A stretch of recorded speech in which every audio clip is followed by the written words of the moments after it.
So for more ahead of the draw itself and what it could hold for the European sides, our reporter Adam Reed joins me now. What can we look forward to with this draw?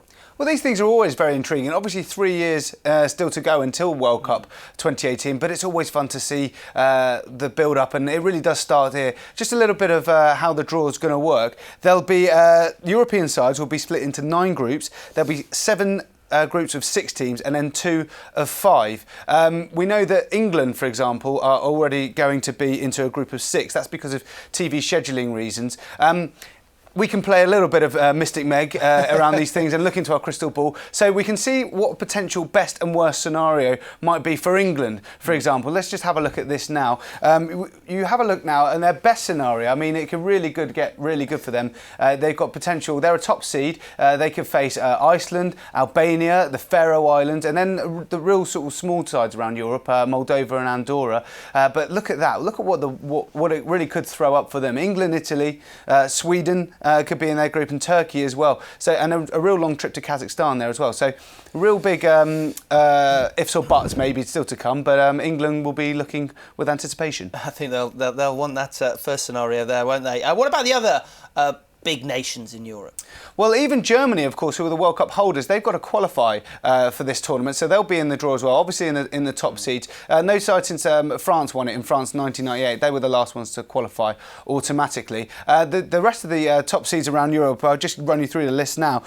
Belgium, the Netherlands, Romania, England, as we've mentioned, Portugal, Spain and Croatia, and then just one name at the end, Wales for the first time. They're in the top seed. Their excellent form during the Euro 2016 Euro qualifiers, that's propelled them up the world rankings, and they've been rewarded with a place in the top group. So we can now see the same sort of deal for them in terms of best and worst scenarios. So they're in the top pot, and they could get very lucky in the terms that they could be put in a group of 5, which could make it slightly easier for them, where they could face Bosnia and Herzegovina, Albania there again, Faroe Islands and even Moldova. But look at that. I mean, they do all that hard work getting into that top pot, and look at what they could still be faced with. France, of course, as I mentioned, the 1998 winners, last time they won it. Then trips to Ukraine, Turkey, Cyprus and even Georgia. So even though they've played their way up into that top pot, it may not be so straightforward for them. Mystic Adam Reed, many thanks for now. Do you know the lottery numbers?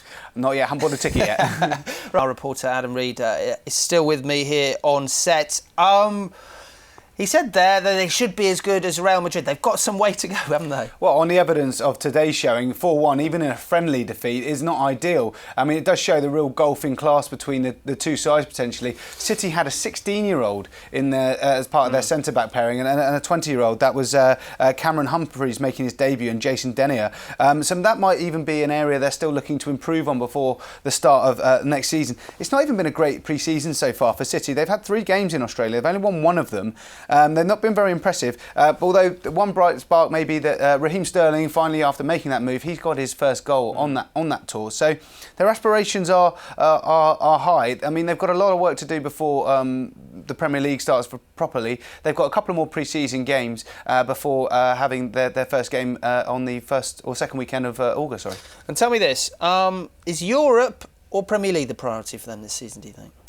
Well, you've got to imagine they've conquered the Premier League. They've won it twice. They haven't always been the best champions in defence of their title. They've always maybe struggled in terms of retaining that trophy. If you look back from when they first won it, they lost it again to Manchester United and then won it back again after the challenge of Liverpool before losing it again last season when Chelsea, and they even at one point were in danger of not making it into the top 4. So you've got to look at the Champions League. That's where they've really been looking to invest and make progress in. They have made it to the last 16.